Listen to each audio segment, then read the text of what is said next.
livra-nos do mal. Assim se conclui o modelo de oração que o Senhor Jesus nos ensinou, com esta petição, que será o assunto da nossa meditação de hoje, no 26º discipulado desta série. E espero que você esteja conseguindo acompanhar. Se você está assistindo na estreia este vídeo, seja muito bem-vindo. Quero deixar uma saudação especial para você, mas se você estiver assistindo depois da estreia, também não tem problema. O importante é você acompanhar esse importantíssimo discipulado, aprendendo diretamente com o Senhor Jesus Cristo. E nós estamos então hoje encerrando a meditação no modelo de oração que o Senhor nos ensinou. Estamos especificamente no trecho onde encontramos a petição livra-nos do mal, ou seja, em Mateus capítulo 6, versículo 13. E eu sei que logo após o livra-nos do mal, nós encontramos também, porque teu é o reino, o poder e a glória para sempre. Amém. Porém, acredita-se que este final, que eu acabei de mencionar aqui, seja um acréscimo litúrgico. E eu vou explicar melhor sobre isto no próximo vídeo. Mas hoje, especificamente, estaremos falando sobre a petição livra-nos do mal. E se você tem acompanhado o nosso discipulado, e especialmente estes últimos vídeos onde temos meditado sobre esse modelo de oração que o Senhor Jesus nos ensinou, você já deve ter percebido que para cada petição que nós encontramos neste modelo de oração, há também uma esperada ação da nossa parte, uma atitude que temos que tomar ou que temos que estar dispostos a tomar. E eu gostaria então de iniciar o discipulado de hoje recapitulando as petições do modelo de oração que o Senhor nos ensinou, começando com santificado seja o teu nome. Será que nós podemos pedir isso a Deus, sabendo na verdade que o nome de Deus, que a pessoa de Deus é completamente santo, ele é completamente santo? Será que nós podemos dizer isto e ao mesmo tempo não considerarmos a importância de nós termos uma vida de santidade? Ou seja, eu não tenho como dizer santificado seja o teu nome se eu não estiver disposto a glorificar o Senhor com a minha própria vida, com as minhas atitudes, palavras e, evidentemente, que tanto as minhas ações quanto as minhas palavras começam com os meus pensamentos, então os meus pensamentos precisam também glorificar a Deus. Então, quando oramos, santificado seja o teu nome, estamos com isso também querendo dizer que estamos dispostos a termos uma vida santa. É claro que eu já falei sobre isto no vídeo que mencionei este trecho da oração do Pai Nosso, então podemos seguir para o próximo ponto. Venha o teu reino, seja feita a tua vontade, assim na terra como no céu. Eu não posso também pedir isso se eu não estiver disposto a ser governado pelo Espírito Santo de Deus, guiado pelo Espírito Santo de Deus, colocando a minha vontade submissa à vontade de Deus. Então, lembremos que a palavra traduzida como reino, esta palavra significa também reinado, governo. Aliás, é o principal significado dela, reinado, governo, que vem do grego basileia.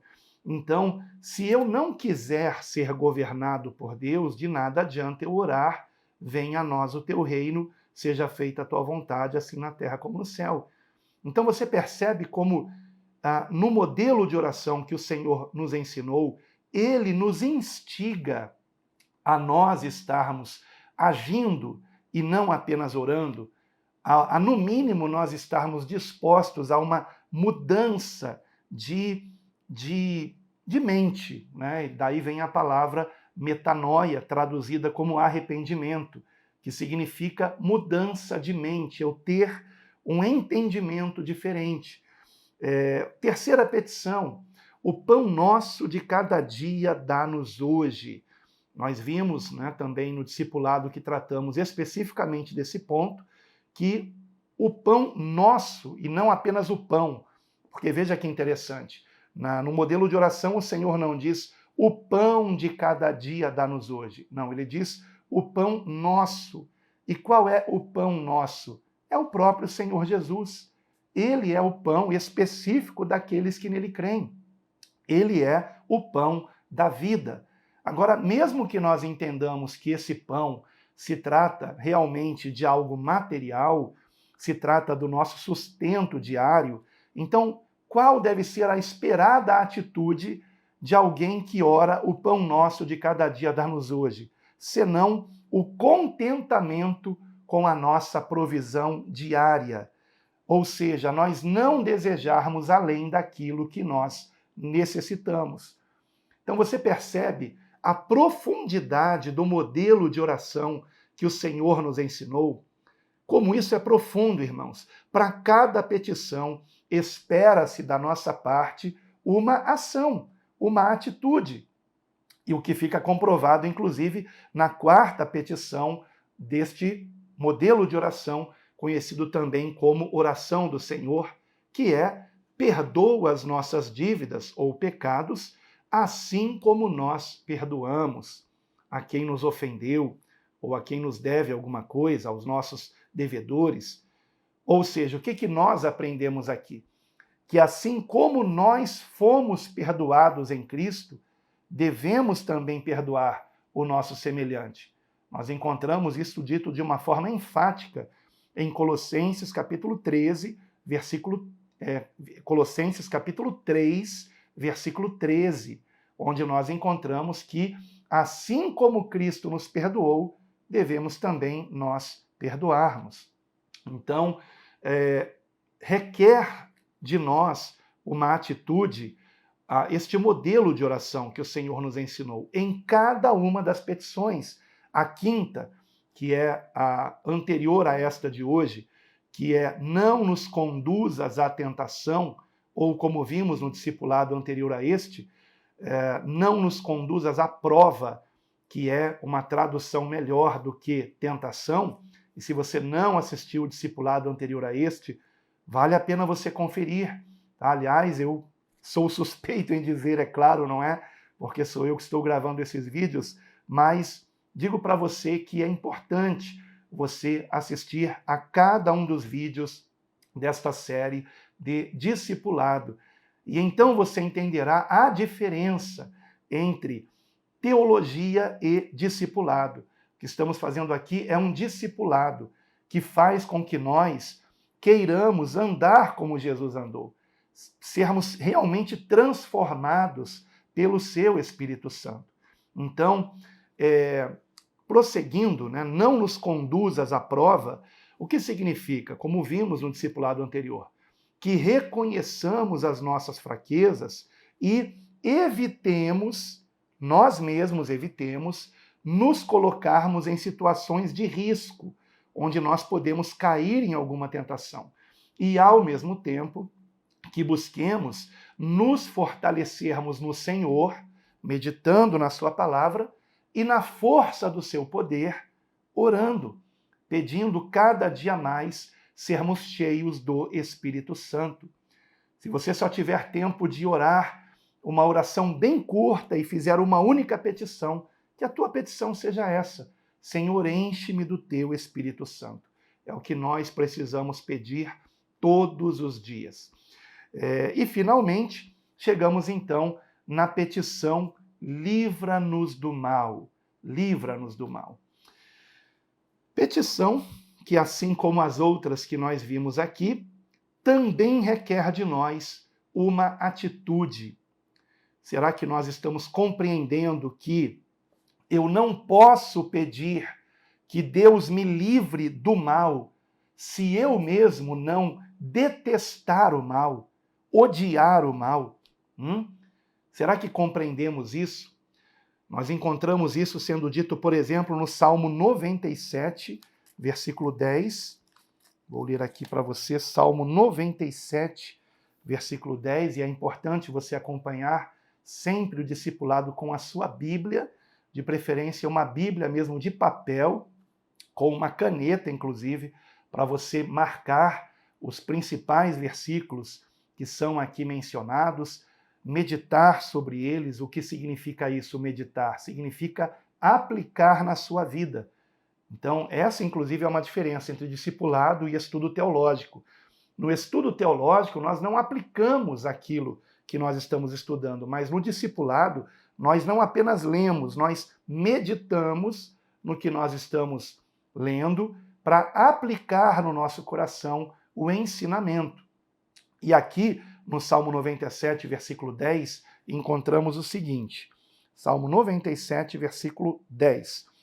Vós que amais ao Senhor, odiai o mal. Prestou bastante atenção? Vós que amais ao Senhor, odiai o mal. E então ele vai explicar, aqui que ele, o Senhor, guarda as almas dos seus santos. Ele os livra das mãos dos ímpios. Ou seja, aquele que odeia o mal, este é santo, este é separado para o Senhor, porque no Senhor não há mal, não há maldade, não há perversidade. Então, se nós amamos ao Senhor, nós amamos quem Ele é. Nós amamos um Deus que é santo, que é puro, que é bom, que é misericordioso. Então, nós também temos que andar da mesma forma. E é claro que eu não aqui listei todas as características do nosso Deus, mas se nós amamos a Deus, nós odiamos o mal, porque Deus odeia o mal e nós temos que odiar o mal também. Então, é acrescentado aqui a quem Deus livrará do mal. Ele livrará do mal àqueles que o amam e que também odeiam o mal. Vou ler novamente o versículo de um modo aqui, sem parar no meio, Vou ler completamente o versículo para você perceber essa conexão entre Deus livrar aqueles que o amam, porque aqueles que o amam odeiam o mal. Então Deus livra do mal aqueles que odeiam o mal e que odeiam o mal porque amam a Deus. Então, preste bem atenção. Salmo 97, versículo 10. Vós que amais ao Senhor, odiai o mal. Ele guarda as almas dos seus santos. Ele os livra das mãos dos ímpios. Então, quando eu oro no modelo de oração que o Senhor nos ensinou, livra-nos do mal, está implícito aqui que eu também tenho que odiar o mal. Como posso eu pedir a Deus que me livre do mal se eu continuo sendo uma pessoa má, vingativa, que não perdoa, que quer fazer o mal a alguém? Como posso eu pedir livra-me do mal se eu não querer fazer o bem? Então, queridos irmãos, a quem Deus livra do mal? Deus livra do mal quem o ama. E quem o ama odeia o mal, como Deus também odeia o mal. Portanto, quem não odeia o mal, não ama a Deus. É simples assim. Quem não odeia o mal, quem não odeia a maldade, quem não detesta, por exemplo, a mentira, a hipocrisia, a falsidade, qualquer ruindade que seja, quem não detesta essas coisas, não ama a Deus.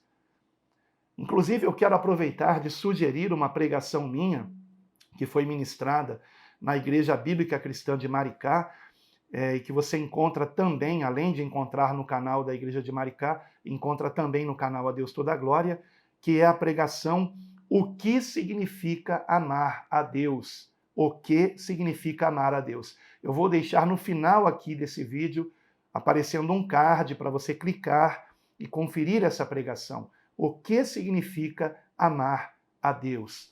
Agora, se você não compreende de que mal nós estamos falando, se você é daquelas pessoas que acreditam que o mal é algo subjetivo. O que é mal para você talvez não seja mal para mim.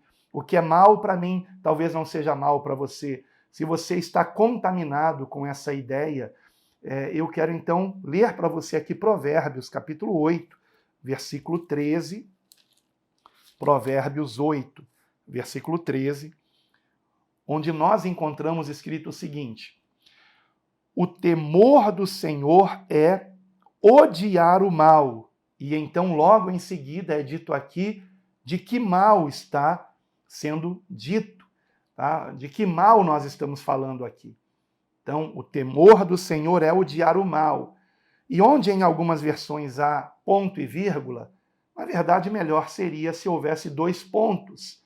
Tá? Inclusive, lembremos que nos textos originais, tanto em hebraico quanto em grego, não havia pontuação.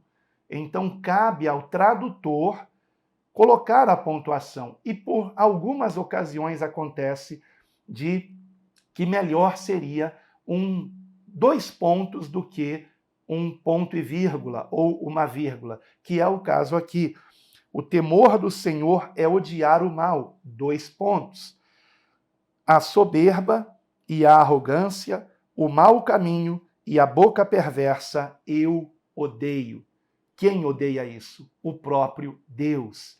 Deus odeia a soberba, a arrogância, o mau caminho e a boca perversa. Nós encontramos, inclusive, isto que foi dito aqui, enfatizado ainda em Provérbios, no capítulo 6, versículos de 16 a 19. Você está percebendo o que Deus odeia e que nós temos que odiar também? Vou repetir aqui o que nós vimos em Provérbios 8, 13, só para enfatizar mais. Deus odeia, e nós também temos que odiar, a soberba, a arrogância, o mau caminho e a boca perversa. O que é o mau caminho? É alguém planejar o mal, é alguém maquinar o mal. Isto tudo Deus detesta, Deus odeia. Alguém que se aproveita de uma situação, por exemplo, de uma fraqueza de alguém para se promover, para, inclusive desprezando o sofrimento daquela pessoa. Tá? É algo perverso, é algo maligno. E nós temos que detestar esse tipo de atitude e jamais fazer algo semelhante. Provérbios, capítulo 6, versículo 16 em diante, nos diz assim: estas 6 coisas o Senhor odeia. Então vejam, Deus odeia? Sim, Deus odeia. Agora, Deus odeia pessoas. Não, Deus odeia a prática de coisas más, que algumas pessoas, ou muitas pessoas, lamentavelmente, fazem. Mas estas pessoas carecem da nossa oração, porque elas estão praticando esse mal, ou porque não sabem o mal que estão fazendo a si mesmas, porque aquilo que o homem semear, isso mesmo ele colherá, ou porque estão sendo oprimidas por demônios para agirem dessa forma. Então, seja como for, temos que orar para que essas pessoas elas sejam libertas de qualquer opressão maligna ou libertas da própria ignorância que as leva a fazer o mal ao semelhante sem compreenderem que estão fazendo mal a si mesmas. Então, vejamos aqui em Provérbios 6,16, as 6 coisas que Deus odeia e a 7ª, que mais do que odiar, Deus abomina. Vamos lá, eu vou ler aqui Provérbios 6, do versículo 16 ao 19. Preste bastante atenção. Estas 6 coisas o Senhor odeia, e a 7ª a sua alma abomina. Então vamos lá. Olhos altivos, língua mentirosa, mãos que derramam sangue inocente, o coração que maquina pensamentos perversos, pés que se apressam a correr para o mal, a testemunha falsa que profere mentiras e, agora vem a 7ª coisa, que mais do que odiar, Deus abomina, e o que semeia contendas entre irmãos, que coloca irmão contra irmão. E quando eu falo irmão aqui, não é apenas irmão de sangue. Claro que irmão de sangue também, mas irmão em Cristo, que coloca pessoas que amam a Deus contra pessoas que amam a Deus, que divide uma congregação, que joga um contra o outro. Esse tipo de atitude, mais do que odiar, Deus abomina. Então eu pergunto a você, você também detesta esse tipo de atitude? Ou será que até você já fez isso? Já causou intrigas entre irmãos? Já ficou falando por trás de algum irmão, contaminando o coração do outro irmão contra aquele primeiro irmão? Porque se você sabe do pecado de algum irmão, não é para você ficar falando desse pecado para outros irmãos. É para você ir diretamente a este irmão, como o Senhor Jesus Cristo nos ensinou, e falar com ele a sós a respeito disso. Se você está incomodado com o seu irmão, vá diretamente a ele, fale com ele. Não fique criando contendas entre irmãos. Na função pastoral, por muitas vezes, aconteceu de irmãos chegarem para mim para falar do pecado de outro irmão, dizendo: ah, pastor, eu estou fazendo a coisa certa, né? Eu estou indo falar com o Senhor. E no início do meu pastorado, eu cometi o erro de dar ouvidos a esses irmãos, ao invés de dizer o que, mais para o final do meu pastorado, eu aprendi e coloquei em prática, que é o seguinte: meu querido irmão, se Deus mostrou para você o pecado desse irmão, você tem que ir diretamente a ele falar sobre isso, e não falar sobre isso comigo. Ainda que eu esteja na função pastoral, na congregação, primeiramente procure o seu irmão diretamente e fale com ele sobre o pecado dele que você tomou conhecimento.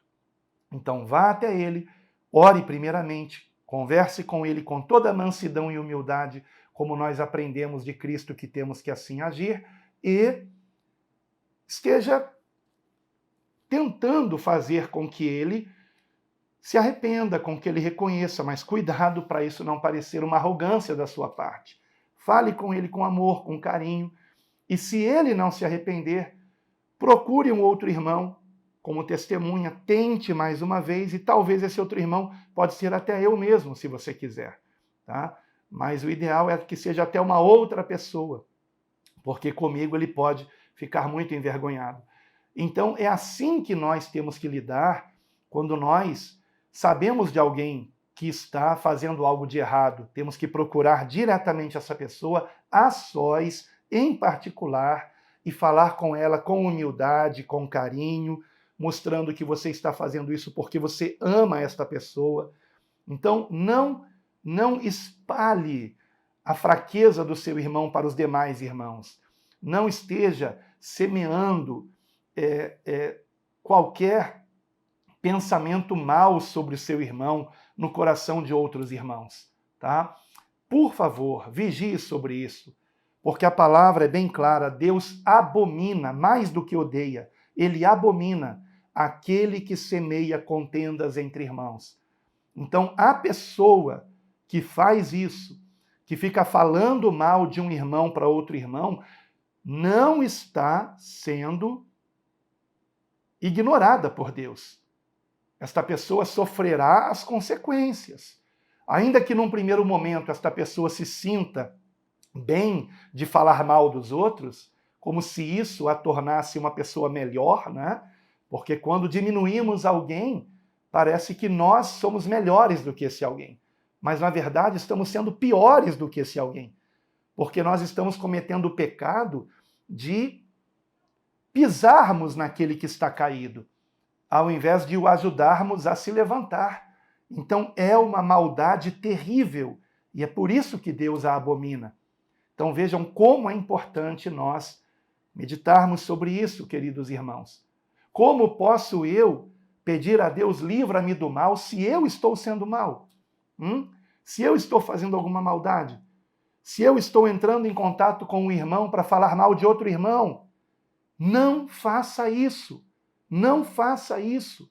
Às vezes até irmãos entram em contato com irmãos para falar mal do próprio pastor. Se você tem algo contra o irmão que Deus colocou na sua vida para te pastorear, fale diretamente com ele. Procure o seu pastor em particular. Ore e fale diretamente com ele. É o que a palavra nos ensina que nós temos que fazer. Então, muito cuidado com isso. Não podemos pedir livra-nos do mal se nós não queremos deixar de praticar o mal. Então, espero que você tenha prestado atenção aqui em Provérbios, capítulo 6, do versículo 16 ao 19, né? E que você compreenda que é por isso que, por exemplo, a palavra nos ensina que o amor que temos para com Deus, não pode ser fingido. Porque se nós dizemos que amamos a Deus e não amamos o nosso semelhante, nós estamos sendo fingidos. Porque quem não ama o seu irmão a quem viu, como poderá amar a Deus a quem não viu? Como nos ensina a palavra na primeira epístola de João. Aquele que ama a Deus, ame também a seu irmão. Então, o amor não pode ser fingido. Como nós encontramos Paulo nos advertindo a respeito disso em Romanos, capítulo 12, versículo 9. E antigamente, quando eu lia o versículo 9, eu imaginava que o amor seja não fingido se referia apenas ao amor ao próximo, mas é também o amor a Deus. Só que o amor a Deus está ligado ao amor ao próximo. O amor seja não fingido, porque se eu, como eu já expliquei aqui, se eu digo que amo a Deus, mas não amo o meu irmão, estou sendo fingido. Mas amar a Deus sem fingimento significa também eu odiar o mal. E é por isso que em Romanos 12, versículo 9, está escrito: o amor seja não fingido, aborrecei o mal e apegai-vos ao bem. Porque nesse versículo 9 está sendo dito a respeito do amor especificamente a Deus. E no versículo 10 está sendo dito a respeito do amor ao próximo. Porque vejam, no versículo 10 está escrito: amai-vos cordialmente uns aos outros. Então o versículo 9 estava falando do amor a Deus, e no 10 do amor ao próximo. Só que o amor a Deus também está ligado ao amor ao próximo. Só que amar a Deus, em primeiro lugar, significa odiarmos o que Deus odeia, detestarmos o que Deus detesta. Então, por isso que está escrito no versículo 9: o amor seja não fingido, aborrecei o mal. Essa palavra traduzida como aborrecei, ela poderia ter sido traduzida também como detestai ou odiai o mal. Então, o amor seja não fingido, ou seja, o amor seja sem hipocrisia, seja sincero. Odiai o mal e apegai-vos ao bem. Então, amar a Deus é detestar o que Deus detesta, odiar o que Deus detesta e nos apegarmos ao bem que Deus espera que pratiquemos. E em seguida, o versículo 10 vai falar sobre o amor ao próximo, especificamente. Amai-vos cordialmente uns aos outros com amor fraternal, preferindo-vos em honra uns aos outros. Ou seja, seja humilde e honre o seu próximo, o seu irmão. Por isso também Paulo escreveu que nós temos que nos abster não apenas do mal, mas até da aparência do mal, como está em 1 aos Tessalonicenses, capítulo 5, versículo 22, que diz: abstende-vos de toda a aparência do mal. Então, até a aparência do que é mal, eu tenho que evitar, ainda que eu não esteja cometendo aquele mal. Mas, se eu estar em determinado local ou situação, aparentar que eu estou fazendo algo mal, então que eu não faça isto, que eu não faça isto. Então é muito importante nós tomarmos esse cuidado também, porque às vezes não estamos fazendo algo mal, mas o que nós estamos fazendo pode ser interpretado como algo mal.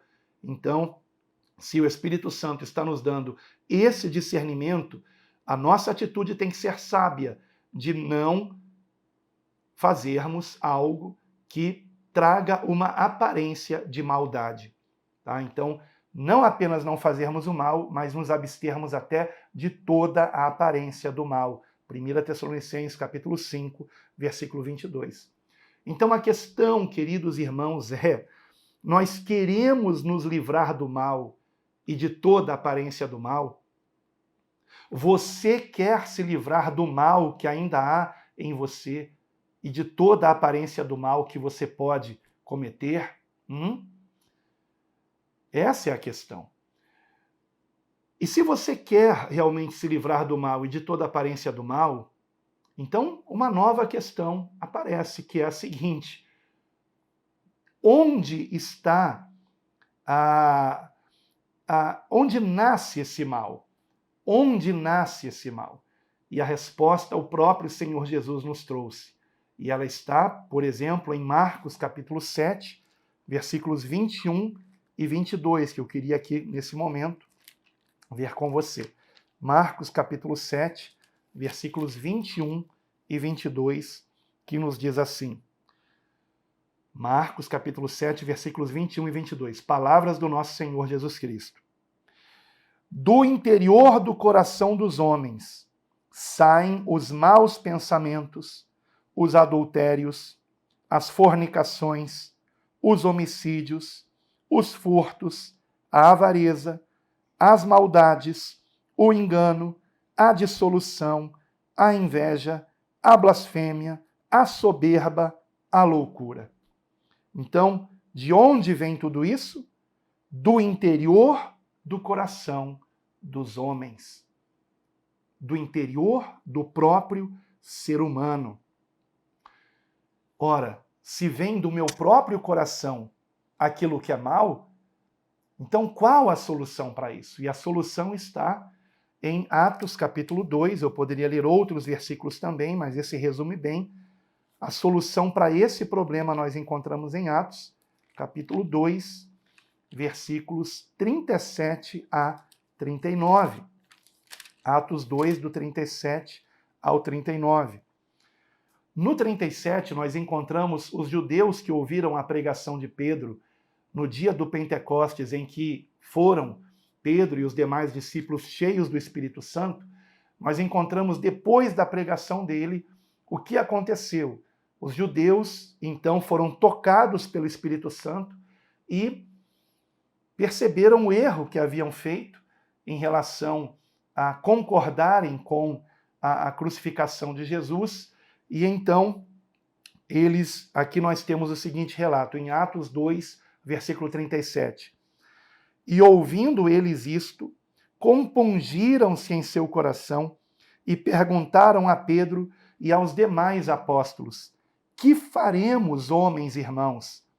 E disse-lhes Pedro: arrependei-vos, e cada um de vós seja batizado em nome de Jesus Cristo, em remissão de pecados, e recebereis o dom do Espírito Santo, porque a promessa vos diz respeito a vós, a vossos filhos e a todos os que estão longe, a tantos quantos Deus nosso Senhor chamar. Então vejam qual a solução. Nos arrependermos de toda a maldade, reconhecendo que em Jesus Cristo nós encontramos a remissão dos pecados, e então sermos batizados em nome do Senhor, e nesse batismo nós confiarmos que o Senhor estará nos enchendo do seu Espírito Santo, nos dando um novo coração, fazendo com que nós não andemos mais na prática do mal, mas recebamos dele, que é quem batiza no Espírito Santo, recebamos do Senhor Jesus, que é o único mediador entre Deus e os homens, o poder do seu Espírito Santo, para que nós andemos como o próprio Senhor Jesus andou. Andemos em santidade e justiça para a glória de Deus, praticando o bem, perdoando, andando realmente em novidade de vida, como o Senhor espera que andemos após a nossa conversão. Porque a consequência da conversão é a novidade de vida. Como já vimos aqui no discipulado, em tantas ocasiões, né? Por isso é importante acompanharmos o discipulado para compreendermos que de nada adianta nós dizermos que somos cristãos se realmente não somos discípulos de Cristo andando como ele andou. Por isso que a palavra diz que, está em 1 João, deixe-me ver aqui exatamente o versículo, capítulo de número 2, versículo 6. Aquele que diz que está nele, ou seja, aquele que diz que está em Cristo, também deve andar como ele andou. Será que nós estamos andando como o Senhor Jesus andou? Cheios do Espírito Santo, como ele andou? Será que nós estamos realmente assim? Então, a consequência da conversão é obra do Espírito Santo de Deus. Nós deixarmos o mal e praticarmos o bem. É obra do Espírito Santo de Deus. O nosso papel é não resistirmos ao Espírito Santo. E eu sei que alguns acreditam que a graça de Deus é irresistível, que é impossível resistir ao Espírito Santo. Ora, se é impossível resistir ao Espírito Santo, então como explicar, por exemplo, Atos capítulo 7, versículo 51, onde Estevão declara aos judeus que eles resistiam ao Espírito Santo, que eles estavam sempre resistindo ao Espírito Santo de Deus. Então, ora, se Estevão está dizendo que aqueles judeus resistiam ao Espírito Santo, é possível resistir ao Espírito Santo. Porque quando a palavra diz que o Espírito Santo nos convence do pecado, da justiça e do juízo, não está a palavra com isso dizendo que o Espírito Santo nos obriga ao arrependimento. Ele nos convence dos nossos pecados. Agora, você se arrepender ou não é uma decisão sua. Você está sendo convencido do seu pecado. Arrependa-se. Arrependa-se, não insista no erro.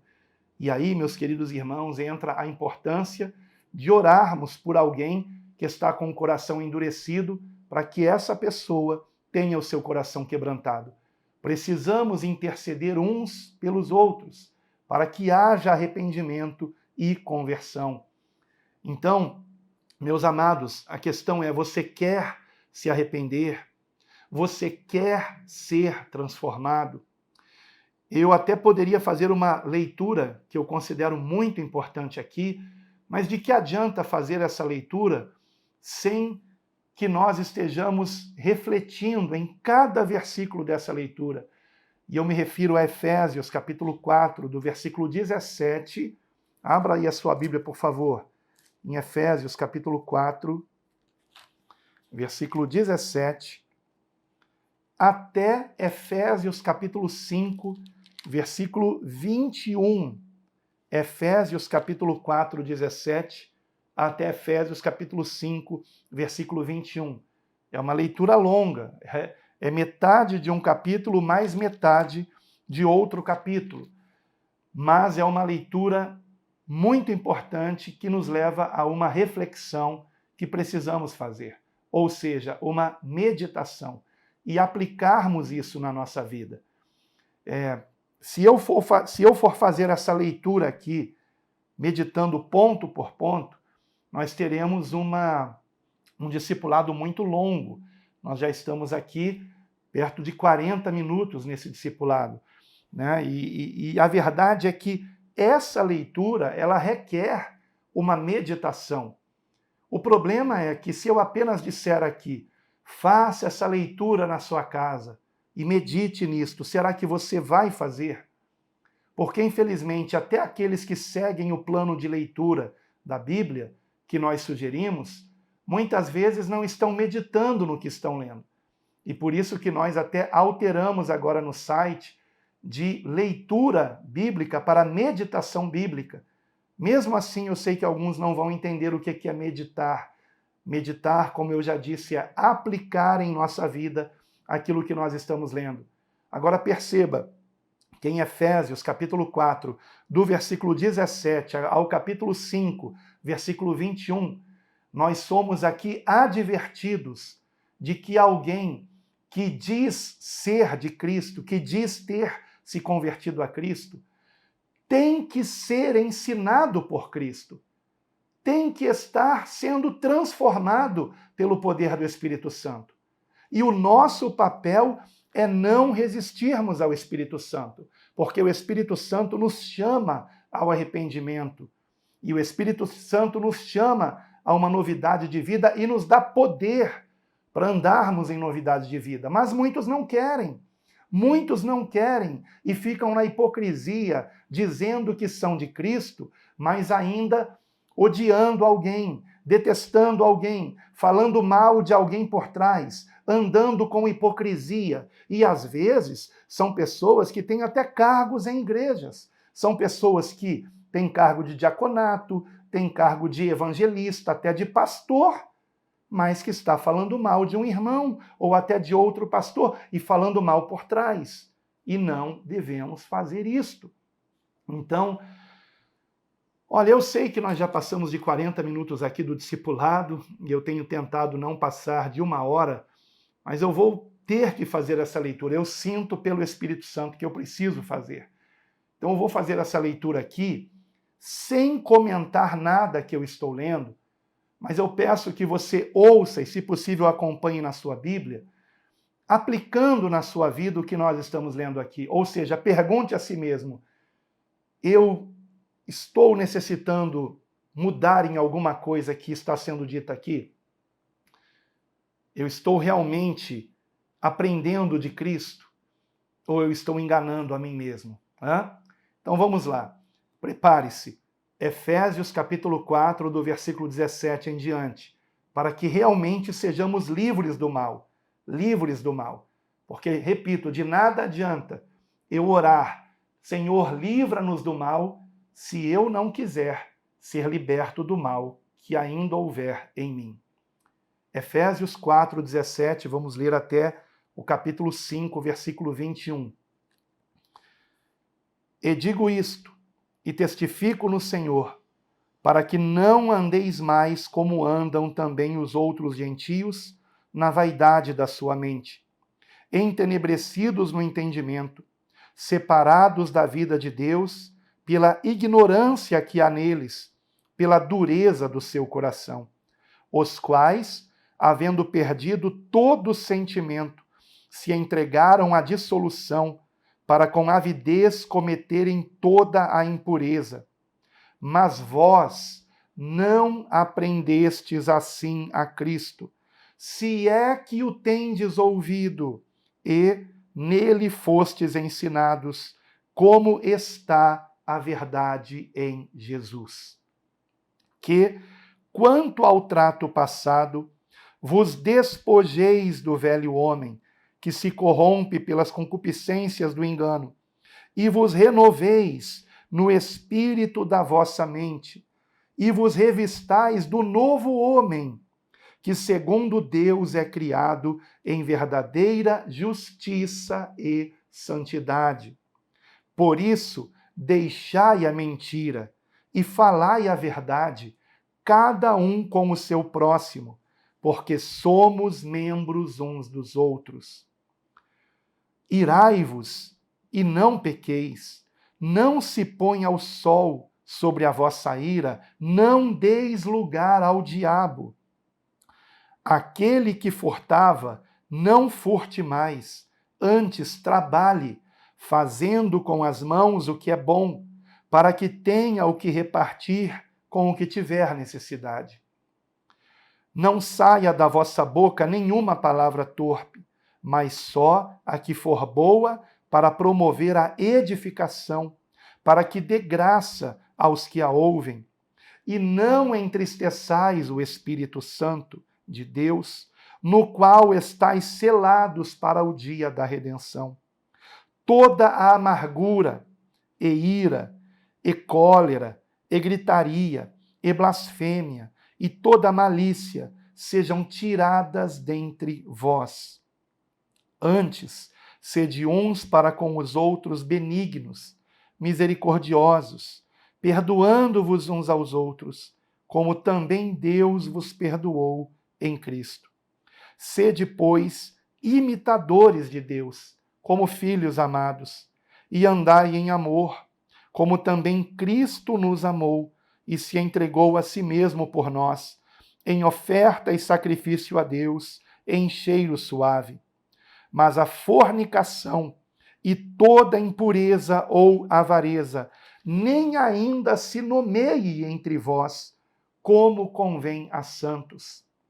Nem torpezas, nem tolices, nem zombarias, que não convém, mas antes ações de graças. Porque bem sabeis isto, que nenhum fornicador, ou impuro, ou avarento, o qual é idólatra, tem herança no reino de Deus, no reino de Cristo e de Deus. Ninguém vos engane com palavras vãs, porque por estas coisas vem a ira de Deus sobre os filhos da desobediência.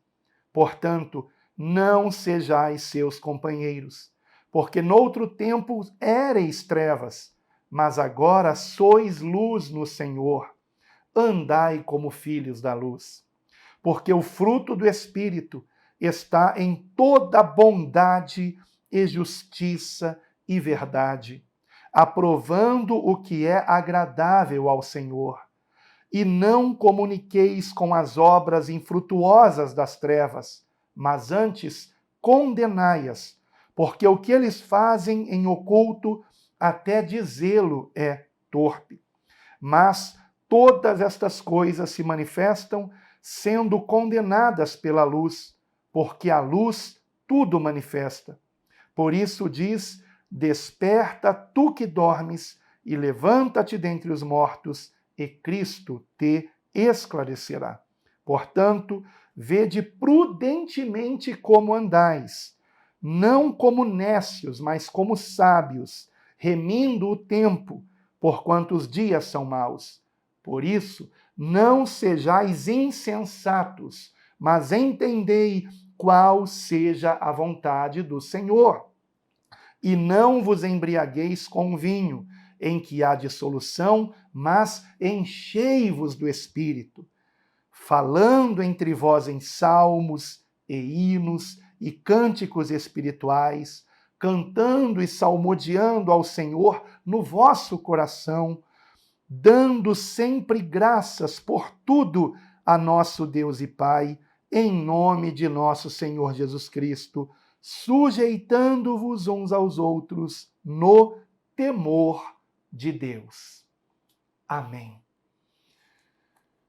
A meditação nesse trecho de Efésios, ou seja, Efésios do capítulo 4, versículo 17, ao capítulo 5, versículo 21, a meditação nisto, com sinceridade e com oração, pedindo que nós realmente sejamos transformados pelo Espírito Santo, abandonando toda a maldade, abandonando tudo de errado que está mencionado aqui e praticando as virtudes aqui mencionadas também. Se nós meditarmos nisso com sinceridade e quisermos, de fato, sermos livres do mal e cheios do Espírito Santo, assim será. Assim será. Porque esta é a vontade de Deus em Cristo Jesus. E Ele é o nosso libertador. Então você quer se arrepender, você quer ser transformado, porque se você quer, não resista ao Espírito Santo. Abandone a tolice de querer insistir no pecado, de querer insistir em ser mal, em pensar coisas erradas, em fazer coisas erradas. Clame a Deus, se humilhe na presença dele, clame a ele por transformação, e essa transformação vai acontecer. Mas você tem que querer. Você quer? Porque se você quer, em Cristo Jesus encontramos essa libertação. Em João capítulo 8, versículo 30, nós temos aqui, João capítulo 8, versículo 30, nós temos um dos textos mais importantes de toda a Escritura. onde nós encontramos o seguinte, João 8:30. Dizendo ele estas coisas, ele, quem? Jesus, muitos creram nele. Jesus dizia, pois, aos judeus que criam nele: se vós permanecerdes na minha palavra, verdadeiramente sereis meus discípulos e conhecereis a verdade, e a verdade vos libertará. Muitos conhecem apenas João 8:32, e conhecereis a verdade, e a verdade vos libertará. Isso já virou até chavão político, né? Porém, é importante compreendermos que o que está no versículo 32 é a continuação daquilo que o Senhor Jesus disse no versículo 31. E o que ele disse no versículo 31? Se vós permanecerdes na minha palavra. Nós temos conhecido a palavra de Cristo, o que Cristo ensinou. Se vós permanecerdes na minha palavra, verdadeiramente sereis meus discípulos. E então vem o versículo 32. E conhecereis a verdade, e a verdade vos libertará. A pessoa não é liberta pela verdade, porque ela não conhece a verdade, e ela não conhece a verdade, porque ela não conhece a Cristo, e ela não conhece a Cristo, porque ela não se interessa pela palavra de Cristo. Ela não se interessa em conhecer o que Jesus ensinou. Então, se nós conhecemos o que Jesus ensinou, e isto é discipulado, é o que estamos fazendo aqui. Estamos indo diretamente a Cristo. Nenhum de vocês é meu discípulo por aprender o que eu estou ensinando, porque eu não estou ensinando nada de mim mesmo. O que eu estou ensinando é o que Jesus Cristo nos ensinou. Então, se nós estamos indo a Cristo, nós estamos de fato sendo por ele libertos, queridos irmãos. Prosseguindo aqui na leitura, versículo 33 em diante, estou em João, capítulo 8, versículo 33 agora. Responderam-lhe: somos descendência de Abraão e nunca servimos a ninguém. Como dizes tu, sereis livres? Respondeu-lhes Jesus: em verdade vos digo, que todo aquele que comete pecado é escravo do pecado. Ora, o escravo não fica para sempre em casa, o filho fica para sempre. Se, pois, o filho vos libertar, verdadeiramente sereis livres. Claro que esse filho é o próprio Senhor Jesus Cristo. Então, quanto mais nós nos enchemos de Cristo, meditando no que ele nos ensinou e orando para que o Espírito Santo dele venha nos transformar, mais nós somos livres do pecado. Então, o foco não tem que ser o pecado, o foco tem que ser Cristo. Compreendem? Qual a chave para nós sermos libertos de práticas pecaminosas? Não é ficarmos o tempo todo pensando no pecado e pensando da seguinte maneira: eu não posso cometer esse pecado, eu não posso cometer. Não. O foco é Cristo. Foque no Senhor Jesus. Foque em querer ser por ele transformado. O ame de todo o seu coração. Queira realmente ser uma nova criatura e você será. Porque esta é a vontade de Deus em Cristo Jesus. A nossa santificação, a nossa transformação. Então, que a partir de hoje, toda vez que você orar, livra-me do mal, que você se lembre que precisa querer ser livre do mal que há em você ainda. Porque o Senhor quer nos encher da sua bondade, da sua misericórdia. Ele quer nos transformar. Você quer ser transformado? Essa é a questão. Bem, eu encerro sugerindo a você que ore da mesma forma que o salmista no Salmo 139, versículo 23 e 24. Vejamos aqui, muitos conhecem já os dois versículos que eu vou ler aqui. Já é até esse versículo cantado em muitos louvores ao Senhor, mas eu quero encerrar com esta oração. Salmo 139, versículo 23 e 24, lembrando que a palavra traduzida como prova-me, aqui prova-me, Na verdade, no hebraico, é uma palavra que ela tem o sentido de examina-me, examina-me. Não é nos colocar em provação, não é esse o sentido, mas é no sentido do Senhor nos examinar. Então eu encerro fazendo do Salmo 139, versículo 23 e 24, a nossa oração para o livra-nos do mal. Porque de que adianta eu pedir que Deus me livre do mal exterior, se eu não quiser ser livre do mal que ainda pode haver em mim? Isto é buscar o reino de Deus em primeiro lugar. Buscar que sejamos cheios do Espírito Santo. E se assim orarmos, o Senhor também nos livrará de todo mal exterior, porque estamos sendo purificados interiormente de todo mal. Salmo 139, versículo 23 e 24. Faça disto também a sua oração. Sonda-me, ó Deus, e conhece o meu coração. Prova-me e conhece os meus pensamentos, e vê se há em mim algum caminho mau, e guia-me pelo caminho eterno, que é o teu Filho amado, nosso único Senhor e Salvador, Jesus Cristo, e somente a ti toda a glória para sempre. Amém.